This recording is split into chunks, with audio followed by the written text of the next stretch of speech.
प्यार। प्यार की परिभाषा अलग अलग होती है। एक प्यार वो है जो एक लड़का एक लड़की से करता है, तो एक प्यार वो है जो एक दोस्त दूसरे दोस्त से करता है। एक प्यार वो है जो एक माँ अपने बेटे से करती है, तो एक प्यार वो है जो एक भाई अपने बहन से करता है। एक प्यार वो है जो एक फौजी अपने देश से करता है, और एक प्यार वो है जो एक जानवर दूसरे जानवर से करता है। ऐसे ही प्यार की कहानियां आप तक पहुंचाने के लिए रेडियो सिटी लेकर आया है शो जिसका नाम है छोटी छोटी लव स्टोरीज। ये कहानी तब की है जब साइबर कैफे हुआ करता था। साइबर कैफे का एटमॉस्फेयर कुछ और ही था। छोटा सा स्पेस, पुरानी कुर्सियां, एक के बाद एक कंप्यूटर्स लाइन से लगे हुए, और उसे यूज करने वाले लोग उसी लाइन पर बैठे हुए, जैसे हर कोई अपनी एक दुनिया में बिजी हो। आरव वहां अपने लैपटॉप में खोया था, कोडिंग की दुनिया में। हर दिन की तरह वो आज भी अपने काम में डीपली इंगेज था।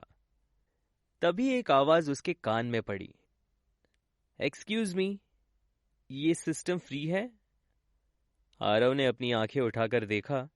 सामने एक लड़की खड़ी थी, लंबी जुल्फें, बड़े से चश्मे के साथ, और हाथ में एक खुली हुई डायरी। ऐसा लगा जैसे कि नॉवेल की लीड एक्ट्रेस सीधा उसके सामने आ गई हो। आरव ने सरप्राइज होते हुए जवाब दिया, हाँ फ्री है। लड़की ने मुस्कुराते हुए कुर्सी खींची और अपने काम में लग गई। आरव भी अपने काम में लौट गया, पर उसकी नजर बार बार उसकी स्क्रीन पे जा रही थी। उस लड़की का नाम आन्या था। उस लड़की ने थोड़ी देर में अपनी डायरी बंद करके आरव की तरफ देखा। तुम यहाँ रोज आते हो? आन्या ने पूछा। आरव ने थोड़ा सोचकर जवाब दिया, हाँ, जब घर का इंटरनेट काम नहीं करता तो मैं यहाँ आ जाता हूँ। और तुम? मैं पहली बार आई हूँ। यहाँ काफी शांति मिलती है लिखने के लिए, आन्या ने जवाब दिया, और वो अपनी आंखों से कुछ ढूंढ रही थी। आरव थोड़ा स्माइल करते हुए बोला, वो तो है, मैं भी यहाँ इसीलिए आता हूँ क्योंकि घर पर बहुत डिस्ट्रैक्शंस होते हैं।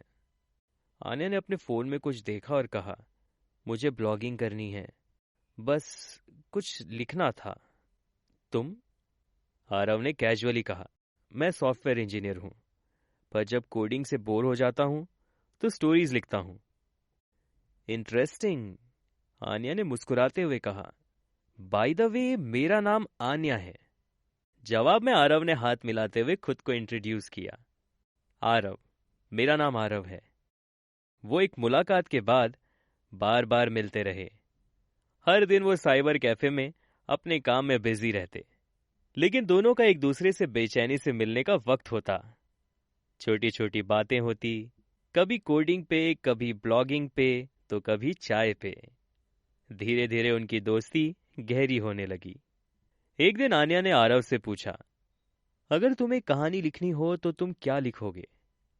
आरव ने सोचकर जवाब दिया, एक लड़का और एक लड़की जो साइबर कैफे में मिलते हैं, फिर दोस्ती करते हैं, और धीरे धीरे अपनी लाइफ की सबसे खास यादें यहीं बनाते हैं।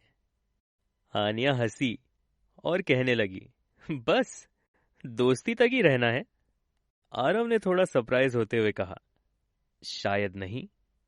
वक्त के साथ दोनों का रिश्ता और गहरा होता गया।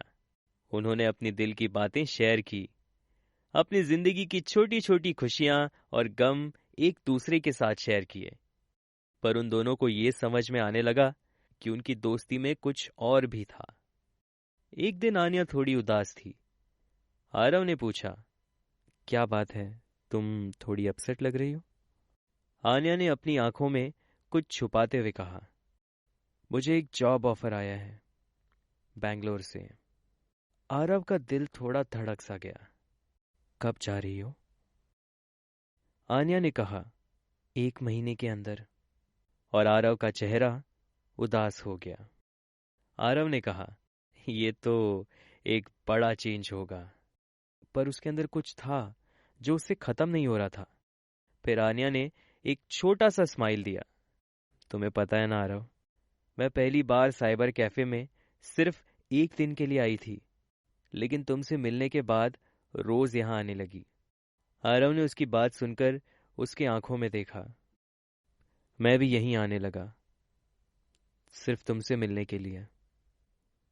दोनों की बेचैनी समझ में आने लगी। एक लम्हा था जिसमें सब कुछ खामोश था, पर दोनों का मन एक दूसरे से कुछ कह रहा था।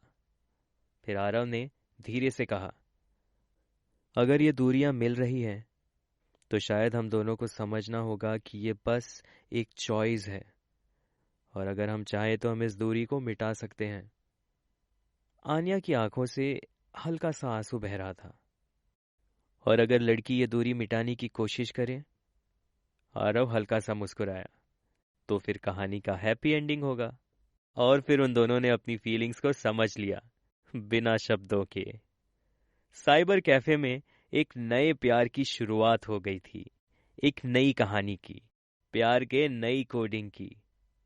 तो ये थी एक छोटी सी कहानी।